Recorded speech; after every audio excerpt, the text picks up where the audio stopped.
Bienvenido al podcast para autopublicados, un podcast para aquellos que sueñan con vivir de la escritura. Yo soy Vivian Gabasa, escritora y creadora de la plataforma narrativa Legends Founders y la iniciativa Adopta un autopublicado. En este podcast te enseñaré a crear, editar, publicar y promocionar tus libros junto a la voz de nuestros autores. ¿Estás listo? Pues empezamos.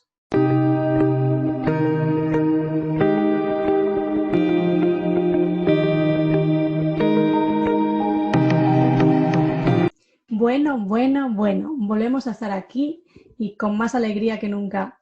¿Quién me diría a mí que hacer un podcast me iba a gustar tanto y iba a echar tanto de menos no grabar entrevistas? Bueno, como ya sabéis, esta es la segunda temporada del podcast. Hemos hecho un pequeño descanso en agosto y volvemos con las pilas cargadas. Y bueno, es que al final no es el podcast en sí lo que me hace ilusión, sino a todas las personitas que van pasando por aquí y nos dejan un poquito de ellos, nos enseñan, nos oímos y la verdad es que es una maravilla. Nada, dar las gracias a todos los autores, profesionales del ámbito de la literatura, tanto de la corrección, de la edición, del marketing, de todos estos ámbitos y todos los escritores que han pasado por el programa en la temporada primera del podcast.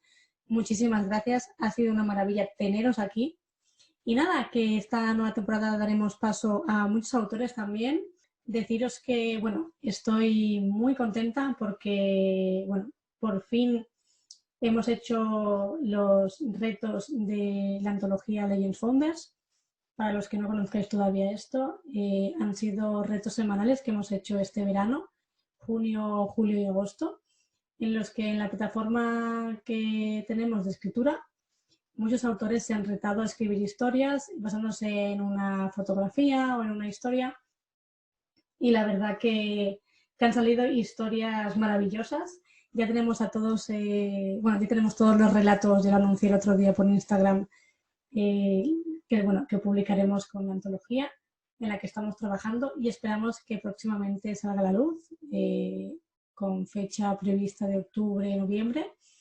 Todavía no puedo decir fecha exacta, pero estamos trabajando en ello. Dar las gracias también a todas estas personas maravillosas que están en la plataforma, en esta maravillosa comunidad. Si tú también escribes, te gusta escribir, quieres ser parte de nuestra familia y aprender de nosotros y nosotros de ti, te esperamos en la plataforma. También la dejaré en las notas del programa por si te interesa y también para que te unas a nuestro grupo de Telegram. ¿Vale? Y ahora, después de este anuncio publicitario que he hecho, vamos al grano, que seguro que no quieres oírme más. Y volvemos a estar aquí en el episodio 17 del podcast y el primero de la segunda temporada. En este traigo como invitada a la autora Alba García Marcos. Ella es periodista, publicista y acaba de sacar a la venta su primera obra titulada Apericuentos, bocados de letras. En el programa de hoy nos hablará de cómo surgió la idea de mezclar historias con el mundo de la gastronomía, cómo organizó su primera campaña de crowdfunding en Berkami y consiguió el objetivo, y de cómo ha vivido todo el proceso de autopublicación en primera persona. Además, hablaremos de cómo fue la preventa de su libro, de cómo ha enviado libros desde Londres a España, y esto no ha sido ningún obstáculo, y de cómo es escribir con humor casi sin darte cuenta de ello. Esto y mucho más en el episodio de hoy. Bienvenida, Alba, al podcast para autopublicados. Hola, Vivian. Gracias a ti por invitarme. Alba García Marcos, además de periodista, lleva muchos años escribiendo, nos hablará un poquillo de ello, y ha sacado su primer libro, Apericuentos, bocados de letras. Pero como siempre, yo no soy la que presento, sino vosotros mismos. Así que, Alba, cuéntanos un poco sobre ti. ¿Quién es Alba García? Pues esta es la pregunta perfecta para romper el hielo. Bueno, pues como has dicho, yo soy Alba, soy periodista y publicista y llevo ya 6 años viviendo en Londres y trabajo siempre he trabajado en el mundo de la comunicación. Por eso a mí me gusta un poco definirme como que soy escritora por vocación y comunicadora por profesión. Nunca mejor dicho. Nunca mejor dicho. Y cuéntanos, ¿por qué apericuentos? ¿Por qué mezclar historias con gastronomía? ¿Cómo surgió esta idea? Pues la idea vino así un poco de repente porque yo estaba en un momento en el que no estaba del todo a gusto en el trabajo que tenía entonces y como yo siempre he escrito, digo, bueno, creo que es un momento de ponerme a escribir y sacar el primer libro, pero luego, claro, ¿el primer libro de qué? Yo todavía Sí. no me atrevo con la novela, tengo que decirlo. Algún día creo que la sacaré, pero todavía no me atrevo. Además, a mí me gustan mucho los relatos porque te da la posibilidad de crear historias, muchas más historias, sobre todo los relatos breves. Y al final pensé, bueno, si me gusta escribir y me gusta mucho el mundo de la gastronomía, y si uno las dos cosas con los relatos, y a partir de ahí fue como surgió la idea del libro. Sí, además bueno, yo personalmente ya me he hecho con él, lo estoy leyendo actualmente y me gusta mucho porque es lo que comentas, ¿no? Son relatos cortos que, claro, pasas de una historia a otra, que, claro, te hacen como querer más, pero al final es un relato, claro, cuando tú escribes relatos, ¿piensas en cuánto puede durar? ¿Vas haciendo sobre la marcha? ¿Cómo sueles escribir? Pues la verdad es que voy sobre la marcha y de la duración tampoco me preocupo mucho, porque tampoco me suelen salir muy largos. Entonces, esa parte la tengo bastante controlada. Y luego, para el tema del libro, como estaba todo relacionado con el mundo de la gastronomía, una vez que decidí enfocarlo a través de los 6 sabores, la verdad es Sí. que salió bastante rodado el tema de los relatos y al final son 6 sabores y 10 relatos por cada sabor, un total de 60 historias. Sí, sí, no, además me gusta mucho porque mezclas, bueno, lo que comentas, ¿no? Los sabores, todos los sentidos, incluso haces hincapié a los recuerdos. Que esto, claro, es bastante curioso porque yo los leo y puede ser que tú y yo, Alba, no seamos de la misma quinta o del mismo año que nacimos, pero hay cosas muy generales que podemos haber vivido. Como por ejemplo, yo qué sé, estar después de comer y comerte un cierto helado que haya sido muy famoso en su día, aunque a lo mejor lo sigue siendo ahora. Y te hace extrañar esa infancia, ¿no? O la comida de tu abuela, o este tipo de cosas que más o menos todos hemos vivido en cierta manera. Claro, es que es lo que tú dices, el mundo de la gastronomía, al final, la comida, los sabores, es Claro. algo que nos une a todos. Da igual de la generación que seamos y de las vivencias que hayamos tenido, porque todo el mundo tenemos un plato favorito, todo el mundo de pequeño había una golosina o un helado que nos encantaba, o tenemos un plato favorito de nuestra madre o de nuestra abuela, y yo creo que eso todos son recuerdos que nos unen a todos. Totalmente. ¿También te has inspirado, mejor dicho, en tu tierra para escribir estos relatos? Sí, mi tierra está muy presente, pero tengo que decir que como está inspirado en los chefs y restaurantes del mundo, Sí. es bastante universal. O sea, mi tierra está presente, España en general está presente, pero también hay historias, como hay restaurantes en Japón o en Estados Unidos, entonces las historias, como comentábamos antes, son bastante universales. Y para escribir estas historias, ¿te has viajado a estos sitios? Es decir, ¿tú has visitado estos restaurantes, por decirte en el momento en el que hablas de ellos? ¿O es también pura imaginación?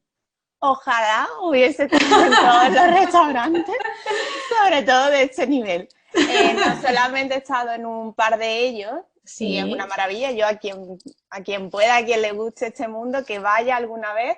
No son sí. restaurantes, a lo mejor, evidentemente, para ir todos los días, pero es una experiencia única.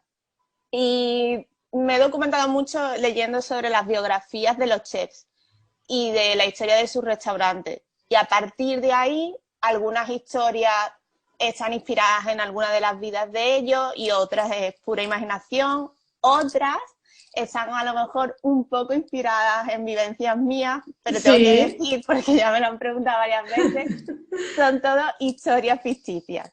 Vale, que quede claro. Que Que quede luego claro. el lector o lectora que muchas veces pasa esto, que lee el libro y a lo mejor dice, ostras, pues esto a lo mejor le ha pasado a la autora, porque me he encontrado más de una vez que me han comentado escritores que sí, que lo preguntan. Qué curiosos somos, ¿eh? Sí, sí, sí. Y entiendo que a lo mejor, no sé, si hay un restaurante que es de Londres y yo vivo en Londres Claro. y lo he enfocado de una manera así un poco que puede parecer, porque no, puede parecer que me haya pasado, pero tengo que decir que no, que lo sepan ya. ¿Tienes pensado, ahora que estás en Londres, en un futuro de aquí un tiempo, traducir a pericuentos? Pues la verdad es que sí, lo tengo en mente. De hecho, lo barajé para hacerlo a la vez, pero creo que es un proyecto que hay que hacerlo Poco a poco. poco a poco y aparte yo quería primero enfocarlo, porque los restaurantes están en todo el mundo, pero yo primero quería enfocarlo en España, además lo he hecho con una editorial de autopublicación Sí, española y sí. quería, al ser la primera experiencia, también ver cómo funcionaba, pero sí que lo tengo presente que lo quiero traducir.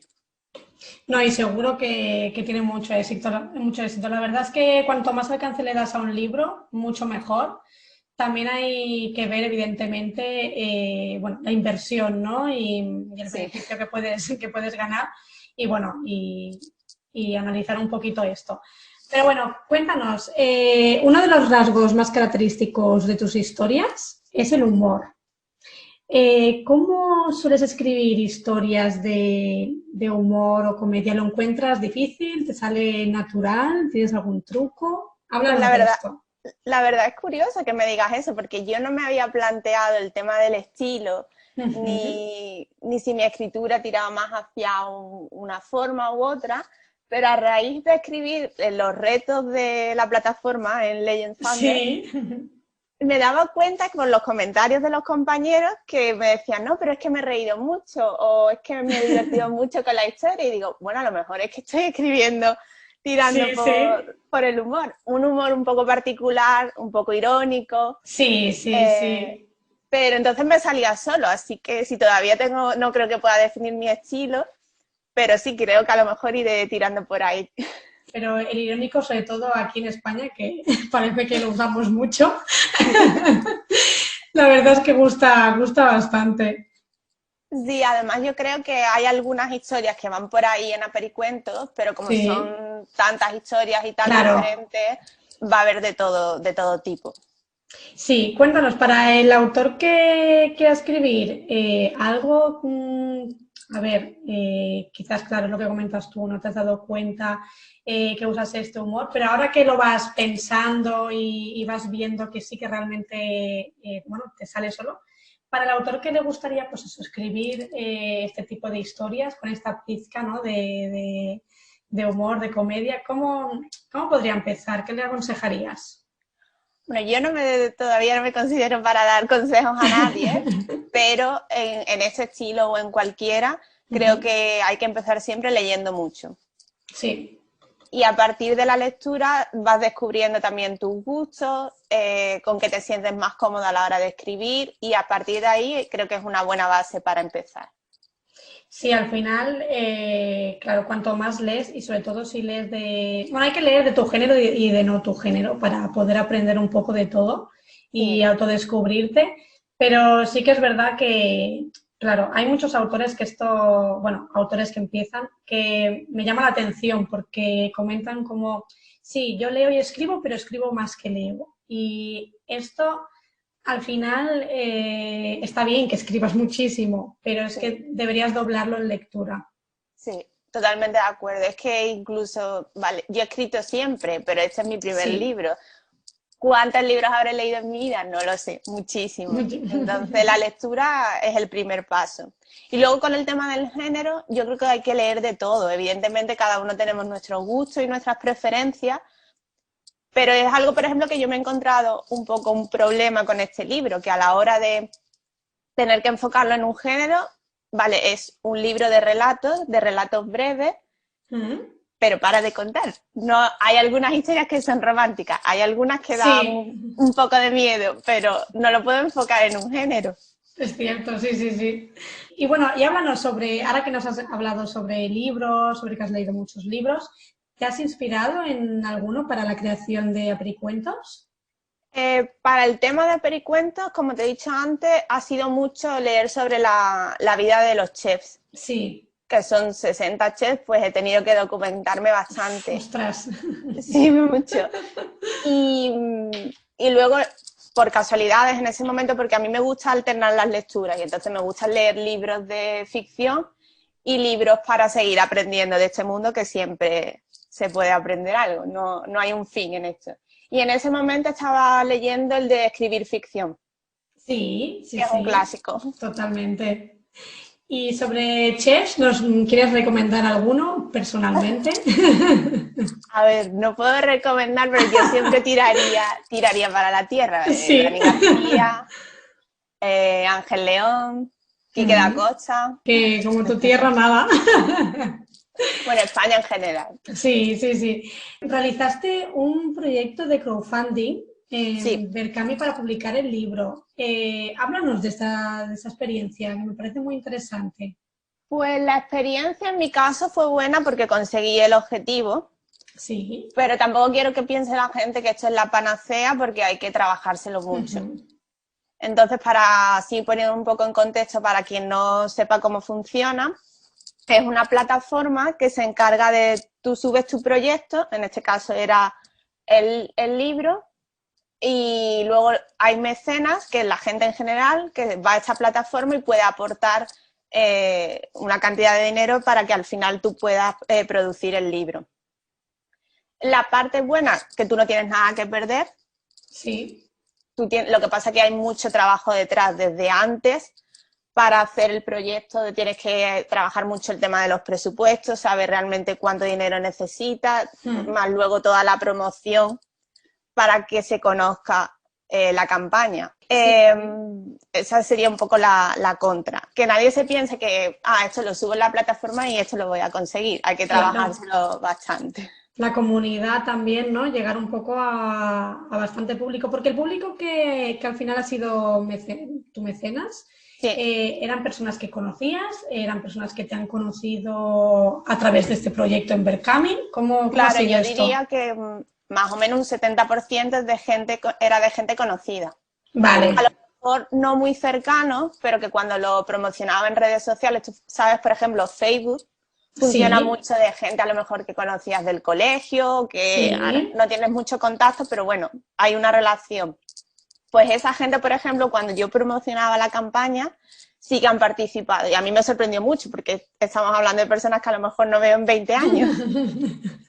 Pero se involucraban mucho. Y un pequeño porcentaje de gente que no sé quiénes son, pero a través de la plataforma, porque esta plataforma lleva ya muchos años y entonces hay mecenas que participan en varios proyectos aunque no conozcan, iba a decir a los autores, pero también hay otros. Hay de todo, sí. Sí. No, está muy bien porque, bueno, ya lo había oído más de una vez que sí, que hay mucha gente que entra en la plataforma y le gusta tu proyecto y se involucra da igual que no te conozca, o sea, sí que es verdad que existe un porcentaje de este tipo de personas. No es la mayoría, evidentemente, pero bueno, hay que trabajar una comunidad al final. Sí, hay mucha competencia. Es que cada día ellos tienen una newsletter semanal y en la newsletter ves que es que todas las semanas hay alguien que tiene un proyecto, no sé, entre 5 y 10 personas de libros nuevos o de un CD nuevo o de, no sé, de diferentes tipos de proyectos. Entonces, de tanta competencia, ese porcentaje de gente que no te conoce y simplemente va a aportar dinero por tu libro es pequeño, porque o lo tienes que vender muy, muy bien, a ti te puede parecer el mejor libro del mundo, pero ¿por qué van a participar en un libro por adelantado? Que todo hay que decirlo, porque yo hice la campaña en marzo y el libro los mecenas no lo han tenido hasta final de agosto. Sí, sí. Que son muchos meses. ¿Y cómo lo enfocaste el proyecto? Porque por lo que yo estuve investigando y vi que, bueno, realmente lo que hacías es que esa inversión, ¿no? Luego ellos tendrían ese libro, ¿puede ser algo así? Así, porque para el tema de las aportaciones, tú puedes poner diferentes aportaciones y ofrecerle no solo el libro, sino un extra, que es un poco lo que hace de enganche. Sí. Entonces, está desde el básico, que es el libro en formato digital, que es la aportación más pequeña, y a partir de ahí se abre un mundo de cada uno hasta donde llegue la imaginación. En mi caso, pues era el libro en digital, el libro físico dedicado o con un marcapáginas hecho por una ilustradora, o el pack del físico y el digital. A medida que iban creciendo las aportaciones, pues vas ofreciendo más cosas, evidentemente. Sí, sí. Bueno, hablando de ilustraciones, la portada de Apericuentos es una pasada. La verdad es que me encanta, la verdad. No sé quién es la ilustradora o ilustrador. La ilustradora es maravillosa, la portada ha tenido un éxito espectacular. Total. Me ha encantado, que yo creo que eso también ayuda. Sí, Porque muchísimo. tú quieres que la gente lea tu libro y lo que le guste sea lo que tú has escrito, pero es que la portada entra por los ojos. Totalmente. Y en este caso es una ilustradora sevillana que se llama Ana Jarén. Sí. Y esto yo lo hice aparte, porque con la editorial te ofrecen el servicio también de la portada, pero yo sabía que quería algo diferente y entonces lo busqué. Yo contacté con la ilustradora, de hecho la portada la tenía desde hace mucho antes de que el libro terminara. Sí. Y sí, tú lo has visto que ha tenido un éxito Muchísimo. tremendo. No, además creo que es una inversión que merece la pena, porque sí que es verdad que las editoriales te pueden proporcionar una portada más o menos decente. Al final son bancos de imágenes entremezcladas unas con otras muchas veces, que sí que es verdad que a lo mejor no la encuentras en otro libro, pero se puede asemejar y no tener esta personalidad, ¿no?, que has conseguido con esta portada. Y creo que al final es una inversión que, más allá de lo que valga, merece la pena porque hace de gancho, es lo que comentas. Totalmente, y además es que lo que tú dices, el servicio básico que te suelen ofrecer las editoriales es el banco de imágenes. Yo tenía claro desde el principio que yo no quería fotografía. Claro. Y ellos tienen el servicio extra, que también es que te la hacen personalizada, incluso creo que puede ser una ilustración si quieres, pero tú no conoces al ilustrador, tú no sabes cuál es su forma de su trabajo, entonces siempre es mejor, yo creo que como lo he hecho yo, primero buscas un ilustrador que creo que te guste su trabajo y a partir de ahí podéis hacer algo juntos. Totalmente. Bueno, es que tienes que encontrar un poco tu estilo. En este caso, tú ya tenías claro que no querías imágenes, que querías una ilustración en sí. Y es eso, tienes que, pues eso, encontrar lo que más asemeje o te represente, ¿no?, en tu libro. Además, que es tu primer libro, que tienes que cuidarlo. La niña bonita. Claro. Alba, explícanos, ¿qué has aprendido autopublicando tu primera obra y por qué has querido autopublicar también? Pues he aprendido mucho y sigo aprendiendo, tengo que decir.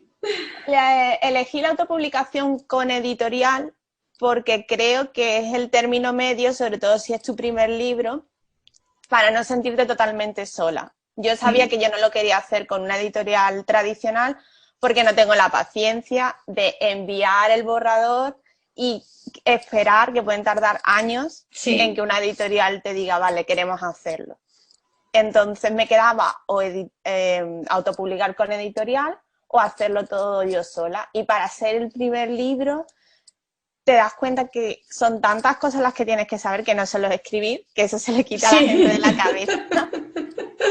Que es luego el tema de todo, de la maquetación, de la corrección, la ilustración de la portada, más todo el tema después de marketing para mover el libro. Y por eso tomé esta decisión de la editorial de autopublicación, perdón. Y por eso hice también después la campaña, porque necesitas un dinero para hacerlo. Y a mí me salió bien. Sí, la verdad es que sí. Bueno, creo que se ha terminado ya, ¿no?, los 10 días de preventa, me parece. Sí, terminé la semana pasada. Vale, hiciste, pues eso, una estrategia de 10 días de preventa. La verdad, yo que lo he visto con ojos ajenos, creo que ha salido estupendamente, porque he visto tu libro en cada story que pasaba por Instagram.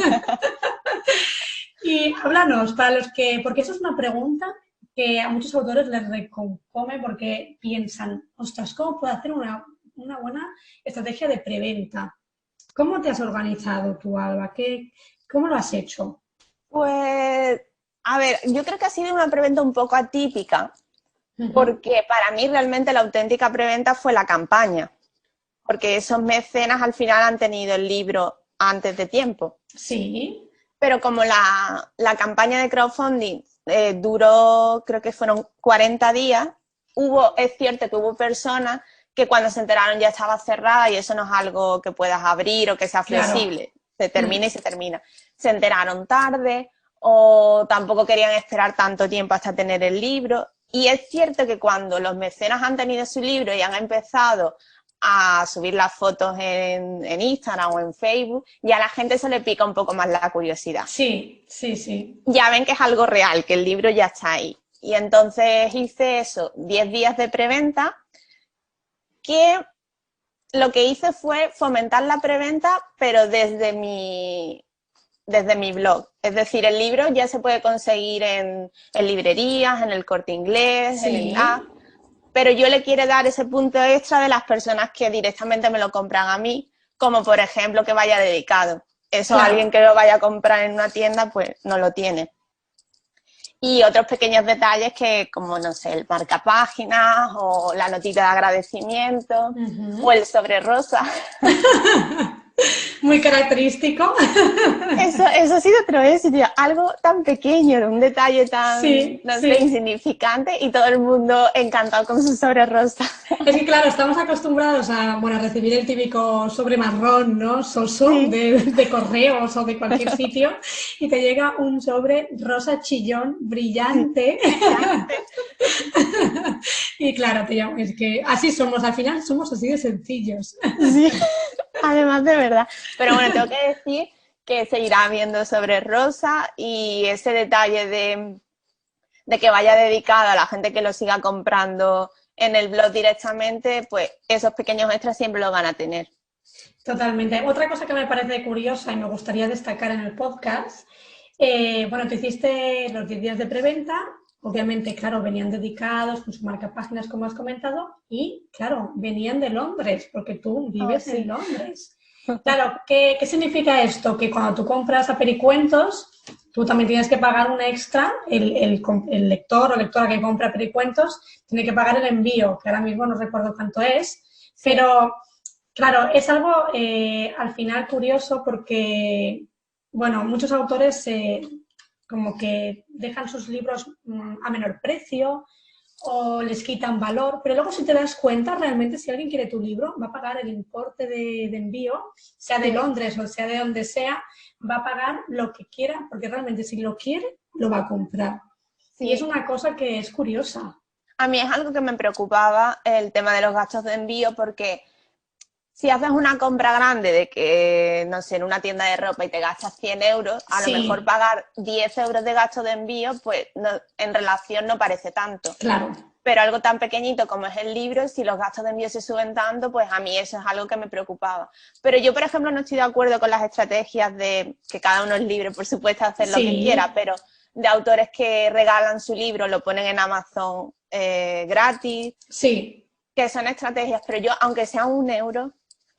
Es que le quitas valor a tu esfuerzo, a tu trabajo. Sí, totalmente. Y entonces yo la verdad es que la preventa en este caso no la hice con tipo de descuento en el precio. Lo que hice fue añadirle un valor extra con otras cosas. No, y la verdad que ha salido muy bien. Y es lo que decíamos. Claro, esto al principio pasa, que es tu primer libro, dices, bueno, hay mucha competencia, voy a dejarlo más barato, voy a dejarlo gratuito. Otra cosa es que Amazon te lo ponga gratuito porque estás dentro de la plataforma y te toque el precio, que esto sí que es verdad, que ya no es cosa del autor y ahí no puedes hacer nada. O que te lo ponga en Kindle Unlimited, creo que también te lo puede poner gratuito, pero bueno, eso ya más allá. Otra cosa es que el propio autor lo ponga muy barato. Al final, estás quitando valor y el lector, por mucho que quiera comprar cosas baratas, se da cuenta de eso y somos así. Entonces hay que ponerle siempre, aunque sea lo que dices tú, 1 euro o 2 euros o Sí, algo además, simbólico.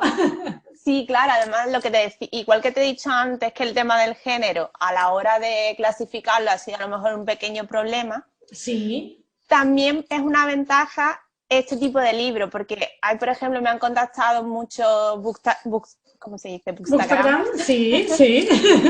y me han escrito diciéndole que tienen mucha curiosidad por mi libro, porque entre eso también el book trailer, que es un poco diferente, no sé si Claro. lo has visto. Sí, sí, sí, sí, lo he visto, lo he visto. Y entonces les pica mucho la curiosidad porque es algo diferente, que después yo no te digo que cuando lo lean digo, vale, pues no me ha gustado, no es para tanto. Pero para Sí, empezar, saben que es algo diferente pica a lo que la, están acostumbrados a leer.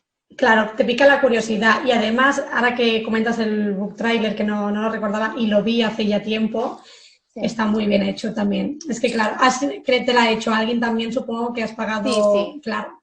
Es que ya se nota la profesionalidad, ¿no? Que hay en un book trailer a lo mejor que se puede hacer uno mismo, que, ojo, cada uno también se basa en sus necesidades. Es decir, si claro. una persona en ese preciso momento no puede hacer otra cosa y se lo tiene que hacer él mismo, bravo, o sea, le aplaudo porque es Sí. un gran trabajo también por su parte. Pero sí que es verdad que, claro, a ojos de un comprador, porque al final un cliente, o sea, un lector es un cliente, tienes que venderle un producto y este producto es tu libro, Sí. claro, se nota si está más o menos profesional. Y en tu caso el book trailer está muy bien trabajado. Sí, además es un poco como en el cine, que para picar un poquito más la curiosidad. Y es lo que tú Sí, dices, cada uno se tiene que adaptar a las posibilidades que tenga. claro. Y por eso por esa parte sí recomiendo la campaña. Si no te lo puedes financiar, porque cada Hmm. uno tiene su situación, sí que animo a que lo intenten con la campaña porque nunca se sabe. Claro, ¿tú cuando qué hiciste? 40 días y llegaste al objetivo antes de esos 40 días, cuando ya te quedaba poco. Sí, creo que lo conseguí como unos 10 días antes. Vale, está muy Y bien. no tienes que desanimarte, porque hay, por ejemplo, una autora que ahora acaba de hacer una campaña para su libro que es Enfermedad Cero. Sí. Lo ha conseguido en menos de 48 horas. Ostras, qué No todo pasada. el mundo, eso no es lo normal No, y claro, ojalá ojalá. fuera así. Entonces, no tienes que desanimarte y tienes que trabajar todos los días. Si son 40 días, creo que es el máximo. La puedes hacer más corta. Sí, Pero todos los días no tienes que desistir y no tirar la toalla hasta el último momento porque hay mucha gente que no sabe cómo funciona y sobre todo claro, con los pagos electrónicos o a través de PayPal o tienes que dar el número de tarjeta. A la gente también se lo tienes que recordar, a lo mejor lo ven sí, en tus redes y luego se olvidan y tienes que estar ahí un poco pendiente y recordarles cómo funciona.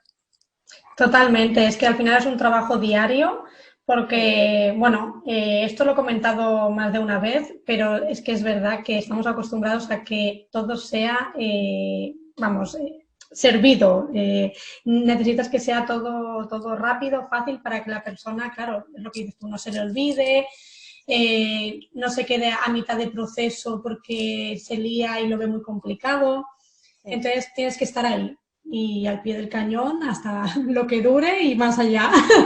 Que yo al principio no me sentía bien porque digo, madre mía, es que qué pesada estoy siendo todos los días recordándole, digo, es que soy totalmente un comercial. Sí, sí, sí, sí, pero es que Pero es bueno, que al al final, final, sí, al final hay que hacerlo así por eso, porque no todo el mundo ve tu publicación el día que la claro, haces y luego eso, la gente se olvida y tienes que estar ahí. totalmente. Bueno, Alba, además de escritora, también te defines como storyteller. Sí. Eh, ¿Qué significa esto en pleno siglo XXI? ¿Cualquiera puede ser narrador de historias? Yo creo que sí, a mí me gusta más traducirlo como creadora Ujú. de historias o de contenido, Sí, porque creo que es lo que me define mejor uniendo la parte de escritora y la parte de mi trabajo. Porque para crear una historia no es solamente en el tema del libro, puedes crear una historia para redes sociales o para un anuncio en el mundo de la publicidad y al final creo que es una buena definición. Porque tú te dedicas a la publicidad, ¿no? Nos has comentado, y al Yo periodismo. trabajo, sí, bueno, yo estudié, como he dicho, periodismo y publicidad y relaciones públicas. Y ahora Sí. estoy trabajando en una agencia de comunicación aquí en Londres, en la parte de las redes sociales. Entonces llevo las redes sociales de diferentes clientes. ¿Y qué nos podrías hablar de, porque supongo que llevas, además de Instagram, algunas otras redes sociales también, o te centras más ¿Para en... el trabajo te refieres? Sí, Sí, todas. Instagram, Facebook, YouTube, los canales de YouTube. alguna cosa que fuera en general todas las redes, algo que tengan en común para, bueno, conseguir que te expandirte, ¿no? O llegar a más personas. La interacción. Esa es la Sí. clave. Y qué verdad. Da igual la red que sea, al final es interactuar y estar ahí pendiente, sobre todo también la parte de community manager, que estás pendiente de la comunidad y estás con ellos, porque tener sobre todo en el mundo otra vez volviendo a los autores autopublicados, no quieras estar en todas las redes. Sí, Elige la que creas que funciona mejor, pero la que elijas tienes que trabajarla mucho. claro. Si no, simplemente es por ir subiendo contenido porque sí, al tuntún, sin una estrategia, luego no vas a contestar los mensajes, no funciona. Si al final tienes que, para recibir primero de todo, hay que dar. Sí, y mucho. Y mucho. Pero sí, sí, es verdad, es algo que es tan básico, pero que es así, que es como dices tú, que hay mucha gente que empieza a subir contenido al tuntún, ahora hablo de esto, ahora hablo de lo otro, ahora no me conecto a lo mejor en 4 días, luego vuelvo. Claro, al final es un poco caótico. Y tenés que tener como todo paciencia y ser muy constante, porque entre los algoritmos que van cambiando, Sí, que no sabes muy bien ya cómo hacer, incluso la gente que trabaja muchísimo en las redes, a veces que se desespera. Yo últimamente estoy viendo muchos mensajes de escritores, pero también de ilustradores, de creadores de contenido, que por ejemplo Instagram no les enseña el contenido sí, y hacen sí. un trabajo excepcional, pero contra eso tampoco se puede luchar. No, parece que, bueno, el algoritmo es una cosa que es en cambio constante. Y bueno, ahora parece que sí, que lo que tú comentas, que yo también lo he visto, que lo que está dando más visibilidad son los reels. Sí. Y así que habrá que ponerse a hacer vídeos. Ay, con lo poco que me gustan, pero bueno, sí, habrá que Es que intentar hay que adaptarse, Alba. adaptarse a morir, ¿no? Totalmente. Háblanos también, ¿tienes un blog? Que es el blog de las letras de Alba. Sí, ¿Qué podemos encontrar en él? pues es un blog que ha ido cambiando desde que lo empecé va a ser ya casi 2 años. Uh-huh. Y más o menos cada 6 meses lo voy revisando y voy adaptando. Y ahora mismo, sobre todo, lo que se puede encontrar son historias de pequeños relatos también de ficción, reseñas de libros de una Sí. manera un poco particular y apericuentos. Pero los apericuentos que hay en el blog no tienen nada que ver con el libro. O sea, los Vale. del libro están solo en el libro, no hay ninguno en el blog. En los del blog son bastante más breves. Y ya creo que es una sección que la voy a ir cambiando porque ya los que son van a estar en el libro y quien quiera Claro. que compre el libro y que los lea. Pero bueno, está bien también para saber un poco de qué van, porque me preguntan, bueno, ¿y qué son los apericuentos? Y es un concepto que yo me inventé de cuentos para tomar durante el aperitivo, por lo Sí, breves que son. sí. Pero bueno, luego también te das cuenta que no son solo cuentos. En el libro te vas a encontrar algunos textos un poco diferentes, que tampoco quiero adelantar mucho, que Lo son. sé, yo lo sé. Qué privilegiada me siento. Y cuéntanos, ¿actualmente trabajas en algún libro, en algún nuevo proyecto? ¿Puedes decirnos algo? Pues muy poquito, pero esta semana justo he terminado el primer borrador del siguiente proyecto. Sí, No quiero adelantar nada, creo que todavía le quedan como unos 2 meses para ver la luz. vale. Solamente puedo decir que va a ser un formato diferente. No va a ser de relatos. No va a ser de relatos y probablemente tampoco vaya a ser un libro. Uy. Sí, voy a probar una cosa diferente, pero no quiero que sea sorpresa, así que no os puedo adelantar mucho más. Bueno, pensaremos a ver qué puede ser, a ver si podemos adivinarlo antes de que salga a la luz. Vale, vale. Y si no, pues esperaremos, la verdad, que impacientes. Alba, para ir cerrando el programa, Sí, para los lectores que quieren saber más de ti, que quieren encontrar o adquirir a Pericuentos, ¿dónde pueden encontrarte a ti y el libro? vale, pues el libro y el blog que hemos comentado antes es lasletrasdealba.es. O también el libro lo pueden comprar en apericuentos.com y las redes sociales me pueden encontrar tanto en Instagram, que es alba_escritora, o en Facebook, que es el mismo nombre que el blog, Las Letras de Alba. Perfecto. Bueno, yo de todas maneras, como siempre, bueno, cuando publique el podcast, pondré debajo, siempre pongo todas las redes sociales, todas las páginas, las webs y todo, Más fácil. para que, sí, para que tengan acceso directo y no haya pérdida. Bueno, Alba, pues llegamos al final del podcast. Ha sido un placer tenerte aquí, de verdad, ha sido fantástico. Y nada, que recomiendo muchísimo a Pericuentos. Yo también próximamente traeré mi propia reseña. Ay, deseando leerla. Y nada, que vuelvas muy pronto cuando traigas tu nuevo proyecto, que estoy esperando saber qué es. Dale. Muchísimas gracias. A ti, bien por invitarme. Y hasta aquí el programa de hoy. Muchas gracias por haberte quedado hasta el final y espero que hayas aprendido mucho. Nos vemos el próximo miércoles con otro autor y nuevos aprendizajes. ¡Nos vemos!